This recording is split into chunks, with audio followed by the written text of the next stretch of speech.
Covid की जो cases हैं वो हमारे राज्य में आए 15 मार्च को। और ये ये केस जो थे ये स्पेन से लौटकर आए थे वापस भारत में। हमारे अखिल भारतीय सेवा के अधिकारी थे।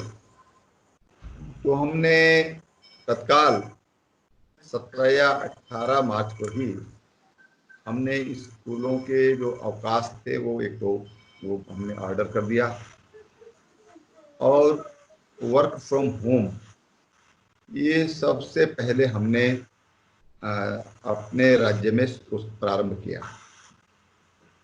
और साथ ही जो लॉकडाउन की शुरुआत हुई जब माननीय प्रधानमंत्री जी ने जनता कर्फ्यू की बात की, घोषणा की, तो उत्तराखंड राज्य में फिर 23 मार्च से ही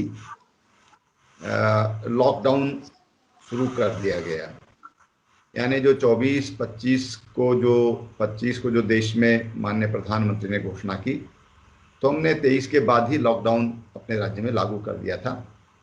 और उसका परिणाम भी हमको मिला कि राज्य में हम इसको रोक पाने में सफल रहे।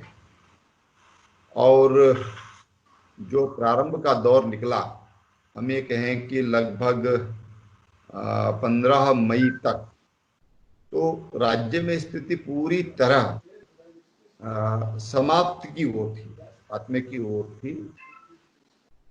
और उसका अगर उसका कारण बताएं आपको, तो प्रारंभ में या तो ये जो हमारे यहाँ विदेश से जो ये लोग लौट कर आए थे वो प्रभावित थे, या फिर जमातियों से इसकी शुरुआत हुई थी।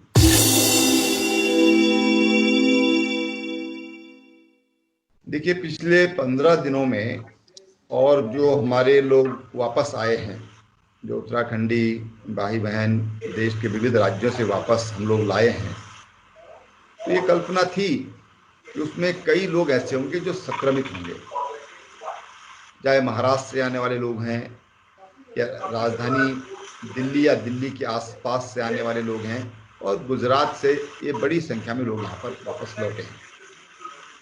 और ये सभी इलाके ऐसे थे कि जो अगर उस समय की परिभाषा के हिसाब से कहें तो रेड जोन में थे। लेकिन उन लोगों को लाना ये हमारे लिए बहुत जरूरी था, क्योंकि वो वहाँ पर छोटी छोटी नौकरियों में थे। उनके जो संस्थान थे जहाँ वो नौकरी कर रहे थे वो बंद हो गए, सर्विस सेक्टर पूरी तरह बंद हो गया था। और हम अपने लोगों को वापस लाए, और आज लगभग हमारी जो संख्या है वो लगभग 1300 के आसपास है। क्योंकि देहरादून शहर को छोड़ के और हमने सभी जगह, चाहे हमारे धार्मिक स्थान हैं, होटल्स हैं, रेस्टोरेंट हैं, उनको हमने खोलने का काम किया है। जो उड़ान योजना के अंदर यहाँ पर हेली सेवा है उसको भी हमने प्रारंभ किया है, और परिवहन को भी हमने पिछले कुछ दिन से प्रारंभ किया है। इंडस्ट्री हमारे यहाँ काफ़ी दिन पहले से ही हमारी इंडस्ट्री हमने उनको अनलॉक किया है, और फार्मा इंडस्ट्री हमारी कभी बंद यहाँ पर हुई नहीं है। और इस तरह से जो जिनमें लोगों को रोजगार मिलता है, जिनसे हमारी आर्थिक गतिविधियाँ संचालित होती हैं या बढ़ती हैं, उन सबको हमने, अगर देहरादून को छोड़ दिया जाए तो सबको हमने खोला है। उसका परिणाम भी आ रहा है। जो रजिस्ट्री के काम है वो हो रहे हैं, स्टैंप्स के काम हो रहे हैं। जो हमने महत्वपूर्ण जो शुरुआत की है वो है जो हमारे एग्रीकल्चर और संबंधित जो गतिविधियां हैं उन पर हमने विशेष फोकस किया है।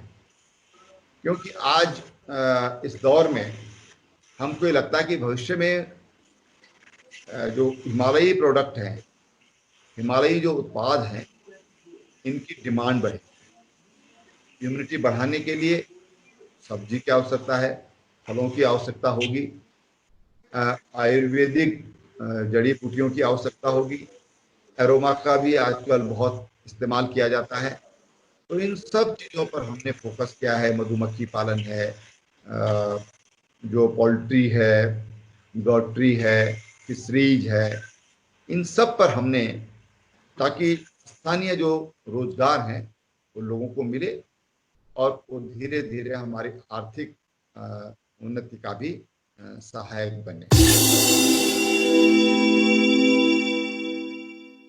देखिए, अभी हमने जो हमारे पुरोहित समाज है, हमारे वहाँ पर जो व्यापारी हैं और स्थानीय जो लोग हैं, जो मंदिरों में जिनकी आस्था है, जो जाते हैं, अभी हमने अपने अधिकारियों से कहा है, हमारे जो जनप्रतिनिधि हैं उनसे कहा है कि आप थोड़ा सा लोगों से राय लीजिए इसमें। पुरोहित समाज अभी, उनकी जो आवाज़ है वो ये है कि इसको अभी ना खोला जाए, समस्याएं खड़ी हो सकती है। तो हमने कहा उनसे बातचीत करिए और सीमित मात्रा में, नियंत्रित मात्रा में हम वहाँ पर जो श्रद्धालु हैं उनको जाने देने के लिए लोग तैयार हों। फिर ये कि वहाँ पर रात को लोग टिके नहीं, दर्शन करके और वापस आ जाएं। तो इस ढंग पर इन सारे विषयों पर बातचीत चल रही है। मुझे लगता है कि 1-2-3 दिन में सारे जो बातचीत लोगों से होनी है उनसे बातचीत होकर के हमारे पास सुझाव आ जाएंगे और हम उस पर फिर निर्णय लेंगे। देखिए, सचिव वित्त ने जो बात आपको बताई है बिल्कुल सही बताई है और ये बात बिल्कुल निश्चित है कि इससे उबरने में हमको समय लगेगा, क्योंकि जो हमारा मुख्य व्यवसाय है वो पर्यटन है।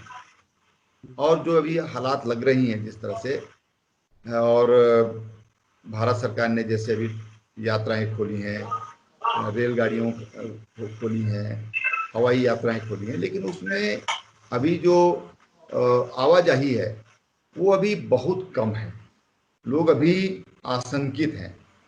इसलिए हमको ये लगता है कि इसमें अभी बहुत समय लगेगा, क्योंकि उत्तराखंड का जो यात्रा का मुख्य सीजन होता है वो अप्रैल, मई और जून होता है, और उसके बाद बरसात में तो यहाँ वैसे भी यात्री बहुत कम हो जाते हैं।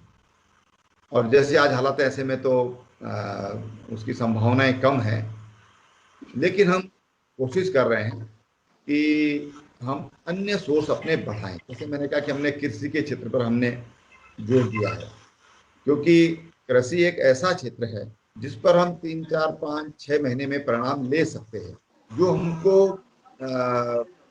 रेवेन्यू डेफिसिट था वो हमको नहीं मिल रहा था। 14वें फाइनेंस कमीशन ने हमारे साथ बहुत अत्याचार किया था, कहना चाहिए अन्याय किया था हमारे साथ में। तो 15वें फाइनेंस कमीशन में हमको 5,000 करोड़ रुपए से ज़्यादा सालाना वहाँ से हमको मिलता है। हमको SDRF में अच्छा बजट, लगभग 1100 बजट भारत सरकार ने किया।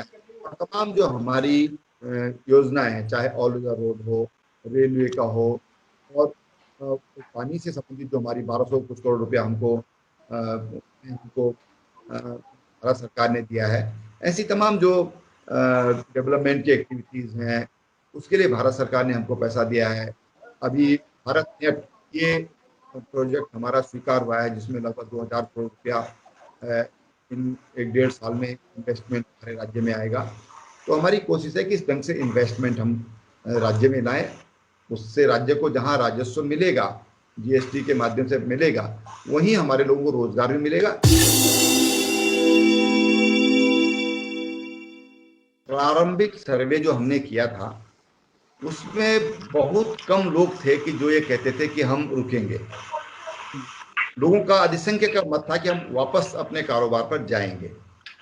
लेकिन जो लोग बाद में आए, अब वो लोग कहते कि हम गांव में ही रहेंगे, और उसके लिए हमने एक पोर्टल बुक करके हमने बनाया है। इसमें तमाम वो लोग अपने आप को रजिस्टर कर रहे हैं, और जितने भी लोग वापस आए हैं एक एक का मोबाइल नंबर ये हमारे पास है, और हमने उनको बल्क मैसेजिंग किया है कि आप बताइए कि आपकी क्या अभिरुचि है, और उस पर लगातार मॉनिटरिंग चल रही है।